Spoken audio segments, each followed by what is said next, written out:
پیار محبت اور خوشی کی زندگی چاہیے تو بسم اللہ کریں، ابھی سے شروع کریں، ابھی کسی کی غلام دینے کی ضرورت نہیں۔ ماشاء اللہ، ہر مشکلات کا حل آسان وظیفہ، وہ بھی حدیث شریف سے۔ حضرت انس بن مالک رضی اللہ عنہ سے روایت ہے کہ رسول اللہ صلی اللہ علیہ وسلم کو جب کوئی مشکل کام درپیش ہوتا تو آپ صلی اللہ علیہ وسلم یہ دعا مانگتے تھے۔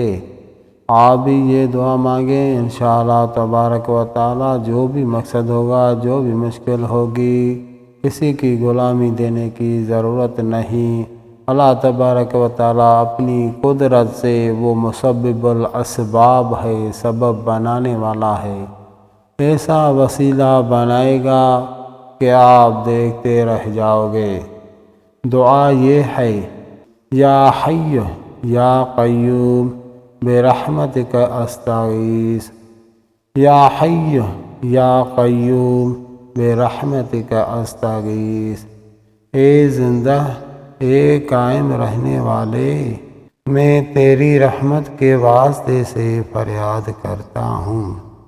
جس نے اللہ کو فریاد دی تو بس اور کیا چاہیے، انشاءاللہ ہر کام آسان ہو جائے گا۔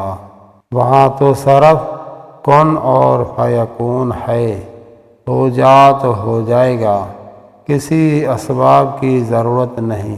آپ اپنی قوتوں کو نہ دیکھیں، اپنے علم کو نہ دیکھیں، اپنی بزنس، اپنی ملکیت کو نہ دیکھیں، جس سے مانگ رہے ہو اس کو دیکھیں۔ جیسے فقیر ہوتا ہے، پھٹے ہوئے کپڑے ہوتے ہیں، مانگتا ہے، کتنا مانگتا ہے؟ جتنا امیر دیکھتا ہے اتنے پیسے مانگتا ہے۔ اگر کسی بڑی گاڑی والے کے سامنے جائے گا، کسی بڑے دفتر میں جائے گا، 100، 200، 500 روپے کی صدا لگائے گا۔ اگر کسی عام آدمی کے سامنے جائے گا تو 10، 50 روپے کی صدا لگائے گا۔ یہ حقیقت ہے، وہ پہچانتا ہے یہ کتنا دے سکتا ہے۔ ہمیں بھی یقین ہونا چاہیے اللہ کتنا دے سکتا ہے۔